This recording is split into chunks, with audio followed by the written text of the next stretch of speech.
এই তত্ত্বাবধায়ক সরকারের বিধান বাতিলের রায় ঘোষণার পর মুহূর্ত থেকে তত্ত্বাবধায়ক সরকারের বিধান চালু করার দাবি নিয়ে গুলশানে প্রধান বিচারপতির ব্যক্তিগত বাসায় যায় ধর্ণা দিছে গতকাল। তো আমাদের প্রধান বিচারপতি কে জানেন তো? আমার মনে হয় আজকের তরুণরা জানেন না ওনার পারিবারিক পরিচয়। ওনার বাবা ছিলেন অত্যন্ত সম্মানিত একজন আইনজীবী, একসময় তিনি অ্যাটর্নি জেনারেল ছিলেন, দুইটা তত্ত্বাবধায়ক সরকারের উপদেষ্টা ছিলেন। এরশাদের বিরুদ্ধে গণতন্ত্রের লড়াইয়ে ওনার আব্বা ছিলেন আমাদের অন্যতম প্রধান মাথার উপরে ছাতা। তো ওনার আব্বা মানে আমাদের প্রধান বিচারপতির আব্বা ইশতিয়াক আহমেদ সাহেব, উনি কিন্তু লন্ডন স্কুল অফ ইকোনমিক্সে পড়েছেন, আবার ওকালতি করেছেন। আবার প্রধান বিচারপতির মা একজন জাদরেল অধ্যাপক ছিলেন ইসলামের ইতিহাসে ঢাকা বিশ্ববিদ্যালয়ের, প্রফেসর সুফিয়া আহমেদ। উনি বাংলাদেশের প্রথম মহিলা জাতীয় অধ্যাপক।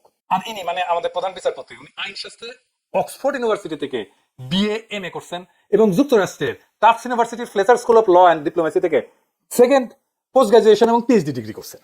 তো এইরকম একটা পাবলিকের কাছে ওয়াকার গেছে এই প্রস্তাব নিয়ে, ব্যাককল তো কাছে ধরে। তো প্রধান বিচারপতি পত্র পাঠে তারা বিদায় করে দিছে খুনি হাসিনার আশীর্বাদ পুষ্ট তার পরিবারের সদস্য, তার বোনের জামাই এই জেনারেলকে।